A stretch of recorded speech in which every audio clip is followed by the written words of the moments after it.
All right, guys, that's it from Stock Talk perspective. And let's now play the Queen's Court, where each and every week, Coach Queen Emily Mururi, the head of the Dynasty Investors Trading Lab, coach at Tackle Trading, wonderful, wonderful investor and educator as well, gets to judge these other coaches, including myself. We all bring a pick to the table, we give our analysis, and then she decides whether or not it's good enough or whether or not we get our head chopped off. Emily, you're up. Well, I think we talked about this during the pre-production. I just came from watching a wonderful movie with dragons and things getting cut off and all that stuff. So I'm ready to chop some heads off. So you guys better bring it today. So we'll start off with the guy that I chopped the head off last week. So Mark, you get to go first. Yeah, I'm not afraid to die again. I'm not afraid to die, Mark's the guy that runs in to fight the dragon without forming a strategy. I love this. Always, I start thinking about what my Queen's Court pick is over the weekend, and 3-day weekend, I'm like, because I'm thinking about my own investing, right? I'm thinking about this and that, and I wanted to bring you Bank of America because it's just, rising 9 monthly, stable pattern. I think, cash flow opportunities potentially on that rising 9 monthly, but I'm like, it's boring. I'll do that in my own trading. I don't want to bring that. My heart wasn't into it. I thought about DraftKings. NFL season is coming today, and we got a nice little breakout on DraftKings. Nice little trade. But I don't like to really bring trades. It's not my forte. But I like the theme, like the breakout heading in. I thought about Disney, and I thought about some other things. I got to go with my heart, right? And I'm gonna go with Cinemark, CNK. I just can't ignore the box office opening, the specific totals. And Cinemark has been a company I have stumped for. I've cash flowed since it was at its, pandemic lows throughout last year, throughout the summer. The cash flow has been generous, just huge premiums. And I've understood and I've rejected the wall of worry. There has been a real concern about, movie theaters survival. There's been a real concern about the ability of movie theaters to regain former levels of whatever it may be, right? It's changed. We're streaming now. The pandemic, this, that. I mean, there has been this mountain of worry. Taking the time to analyze it. And I've stumped hard for Cinemark for a long, long time now. And so on a weekend, coming out of a weekend where your bloodthirst was raised, apparently. So I think it's going to be very ironic when I get killed because you watched the movie that helped support the thesis that increased your bloodthirst. There's some irony there that I can't appreciate. I'll still run for the door like a coward if I sense that I'm about to die.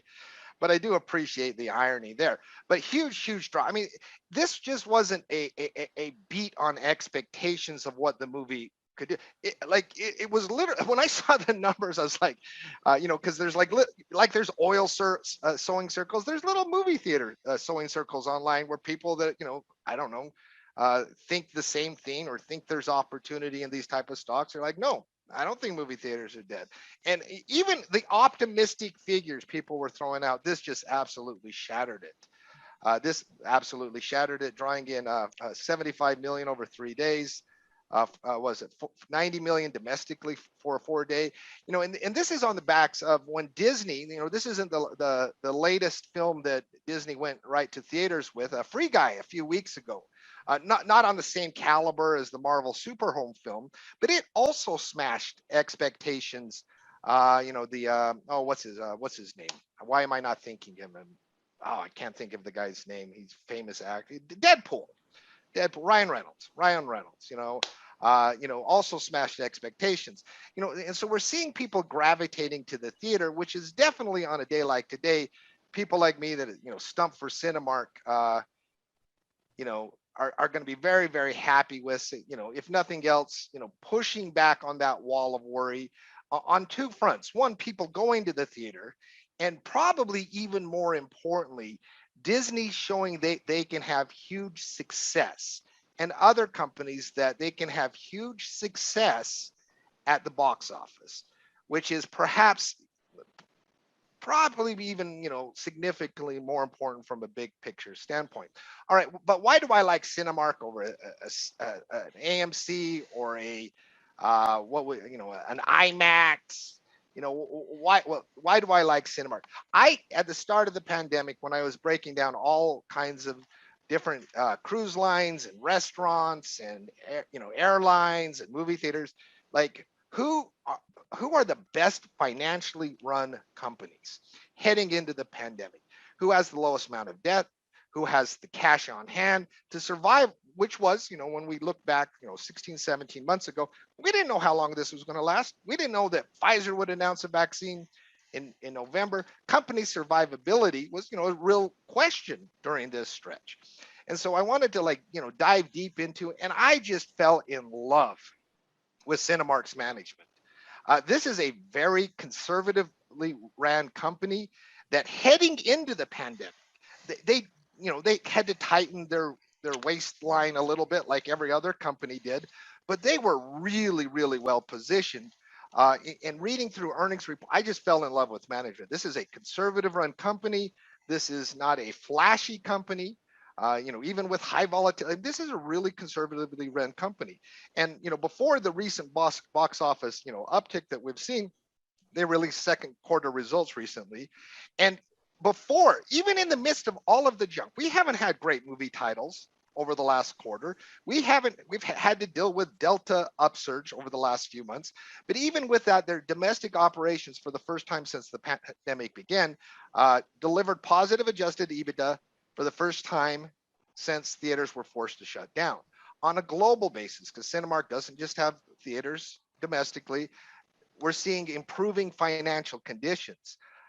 When we look at their cash burn, because this is an important criteria, and this is where well-run companies over time just stand out. Well-run companies over time, the markets, the economy, they throw them ups, they throw them downs. They ended the second quarter with $600 million in cash. Their overall liquidity position extends well into 2023. Burning about 10 million of cash, currently still, with their worldwide operations. But unlike an AMC, who was nowhere near in the financial position, unlike other companies in similar in the movie theater space, that well-run conservative nature, that they just do good business. They just do good business and have plenty of liquidity, even if we don't get these type of gigantic mega hits in the movie theater. So what strategy are you looking at here? All right, so strategy, a couple ways to play it. The one I love, because I'm the best, the better, what is the phrase? The lower the better for me on an initial place situation. Those $15 naked puts above the recent support lows still provide a pretty decent premium for a starter position. It's a pretty good rate of return above that technical support level. And is it the biggest rock star support level? No. But it is where in the midst of the Delta variant, in the midst of, we know, like all this whole area, cruise lines, everything, they got a vicious hit starting in July as Delta cases went up. You saw real slowing momentum in the month of July. You saw some bottoming characteristics heading into August, and then you get a little lift off. I think that is a target area. That's the A+ play, I think, in my book. You can always break out. You can play it directionally if you get a little lift off here. If you were looking for a trade, if you think that this could carry some momentum. But I like the conservative cash flow entry position I can manage if I'm. Dude, that was a lot of talk for a naked put, though. I mean, that's a lot of belief you have in a company to just sell a naked. Myself. Yeah. When I give advice on whatever, I almost always lean on the most conservative of the plays. Yeah. Because someone hasn't necessarily done all the research. They're not necessarily comfortable. I own shares. I own shares currently uncovered. I also have naked puts, on Cinemark. So I'm playing it in a variety of ways. So naked put at 15. Gotcha. Okay. So that's my take on Cinemark. Okay. All right, Emily, a theater play here from Coach Mark. Where are we going next? Let's go you. Go you, Tim. All right. Actually, what I believe is a very common sense, simple pick for Queen's Court here today. Let's start with the discretionary sector if we can. Matt XLY, and let's take a peek. When Matt was doing sector roundup here, and we were talking pre-show, obviously discretionaries are anticipating a breakout. We had them at the 40 ranking. They picked up. Now they're pushing resistance. We're looking for the strength here. My pick is in the discretionary sector, and it's the top component of this discretionary sector, and that's Amazon. 23% of XLY is in Amazon. It's a huge juggernaut. And if you remember the earnings report, Matt, there was kind of a theme that was developing, and Amazon actually played a part in the theme where they actually came in. They did fine on the numbers, by the way, on their earnings. I'll give them here in a second. It gapped down because of disappointing Q3 guidance. So many times in this market, we have seen companies actually offer downside guidance for Q3. Amazon was punished on that. They also didn't blast out the earnings report from a numbers perspective. They were one of the first too, Tim. Like they were one of the first, and then it took the market a little bit of time to wake up to what was happening. But looking back, I'm not sure Amazon would have got punished as much as they did if they would have reported even 3 weeks later. I agree with that. And I think it was an overreaction to that report. We were eagerly anticipating that long consolidation breakout. We've seen what companies can do. That earnings report kind of reset that breakout analysis to where it actually brought the pattern back down. And I love that weekly chart, by the way, because this breakout we're lining up on the daily lines up with what it was doing on the weekly, lines up with what it was doing pre-earnings before all of that kind of got digested. A couple of things about their earnings report. The EPS number was still above expectations. Revenue number on that on Q2 here came in at 113 billion. This company still does incredible amounts of revenue. They're growing year over year. The PE ratio is coming down year over year. AWS profitability was up on the quarter still, expanding their cloud argument that they've been making for years and years and years now that people love that. They topped 200 million Prime subscribers in the quarter as well for the first time, Emily. And here's a very important bottom line kicker. Amazon had net income of $8 billion in the quarter, which was up 50% year over year as well. I am an investor in Amazon. I have been for many years, as a matter of fact, and I still hold shares. One of the tricky things on how to play this is the options market is not easy in Amazon. The spreads are a little bit bigger because it's such a big stock, $3,500. There is opportunity in options, but they're also a lot more costly if you don't know how to do the kind of Coach Gino-y type stuff, out of the money butterflies, calendar spreads, really advanced type spreads. If you can afford them, options are cheap. 23% implied volatility, bulk call spread could be in play for that, but position sizing would be key there. No question about it. I like equity here. I like equity. And Matt, one thing I might need a little bit of help with, if you can, if you're willing, I know you're the executioner as well. Can you help me with the exact trigger here? Because I was debating that part of it here today.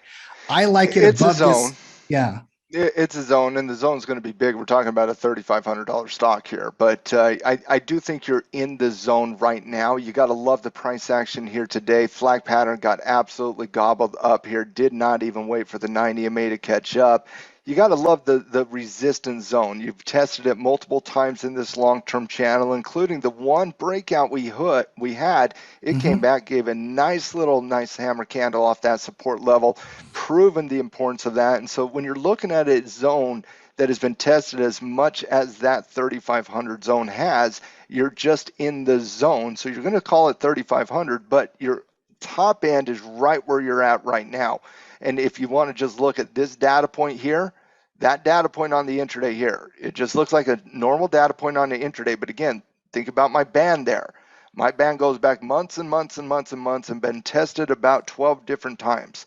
That zone is the zone. And so you're in the zone right now on the cash open. You broke above the 3,500 level. You saw the continuation, but look at it slow down as you get into the top end of the zone there. So trigger for me, Tim, is on above the zone, and you're looking at 3,530 as a trigger. I appreciate that, because that's kind of where I was looking at that zone on the intraday as well. And it does line up with historical ones over the last year as well. And that old pivot point you highlighted there in July pre-earnings, where it was putting in a higher pivot low. I like what's lining up here. I like the relative strength in Amazon today. I like what's going on. Amazon is my pick for you, my queen. I like it. I like it. And then mine, I guess I will go, and I will go fairly quickly since I've already done a lot of the analysis in the early show. Kind of to piggyback on the discretionary conversation we just had, you were looking at that perhaps breaking out of the 185 level. You couple that with Amazon breaking out of 3,500. You're looking at Tesla also breaking out here today. I was tempted for Tesla. I really was. I was tempted to bring Tesla today on the breakout. I do like the breakout of Tesla. I like it quite a bit. What kind of got me off it, honestly, was two things. Number one, and again, I still like it, but the reason I didn't bring it for Queen's Court is for two reasons. Number one, the breakout king has not been the breakout king lately. It broke out one day, consolidation, came right back down. Broke out one day, consolidation. And so you've had just over the course of the last 8 months, breakout, come right back down, breakout, come right back down, breakout, come right back down, breakout. And so that was number one, but I do like it. And I certainly like it helping the sector itself as well. The second thing is breaking out here, looking left of the chart, just, man, just it could get gobbled up into so many different ways here. And so I had a little concern left of the chart, and with the recent failure breakouts, left of the chart just kind of won over for me with Tesla for Queen's Court.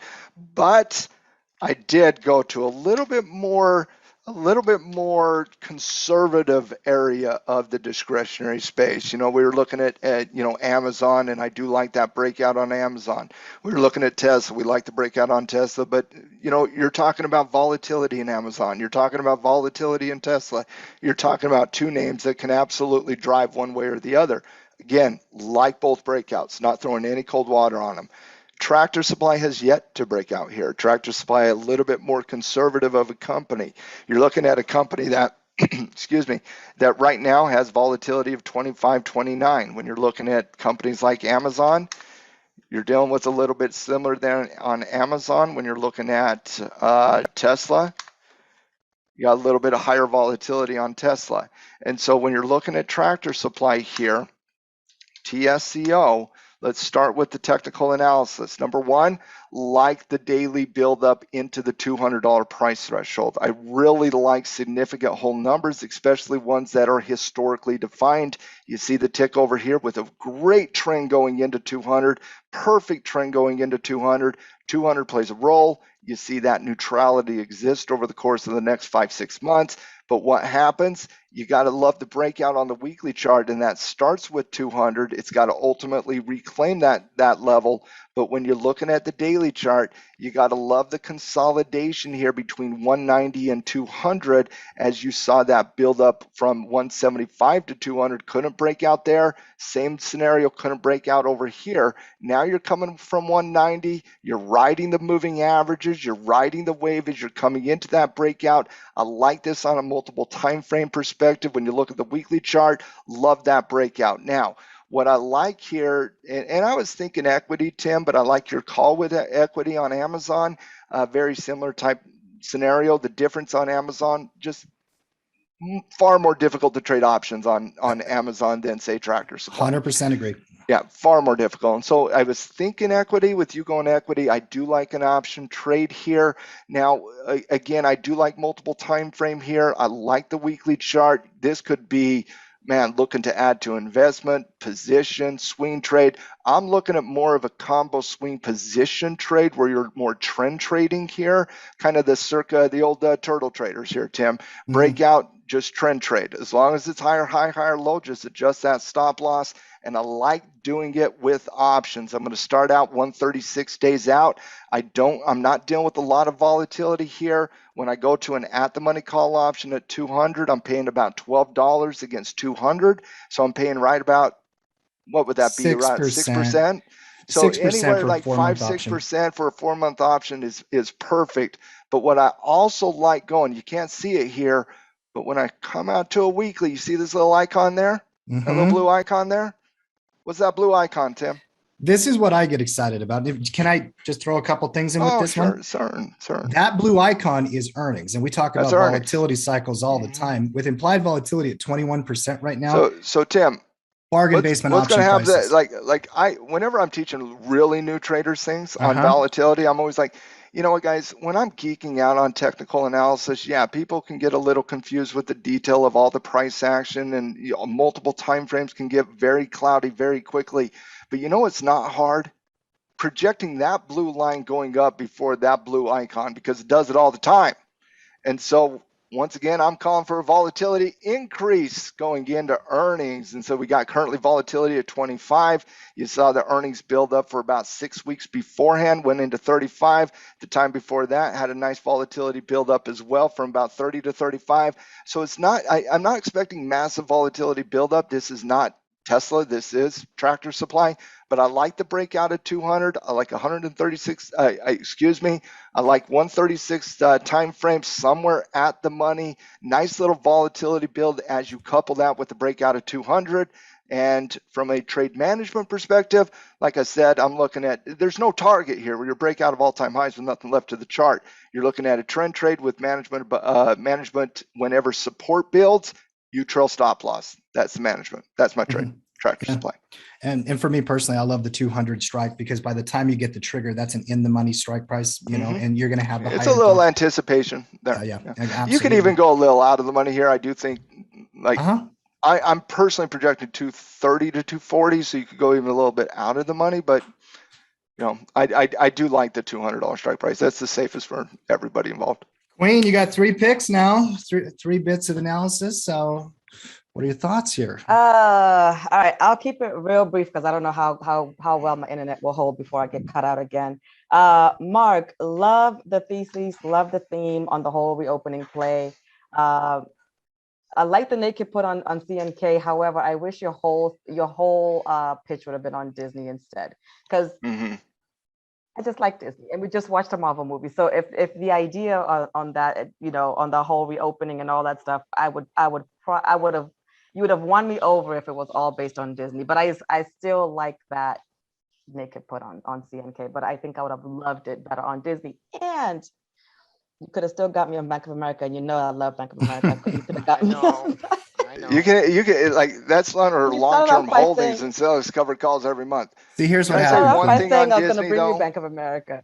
Here's the thing, and here's what if Mark's analysis on Cinemark is true, that means Disney is successful there, but Disney also has the streaming side of it and the theme park side of it, and so I just I feel Disney's the play there based on the analysis. That's where I was heading. Yeah, they have other options too. If that reopening thing doesn't work with the theaters, you also have everything else. But it was all solely based on the reopening with the movies, and I think Disney would have been you would have sold me easily on Disney.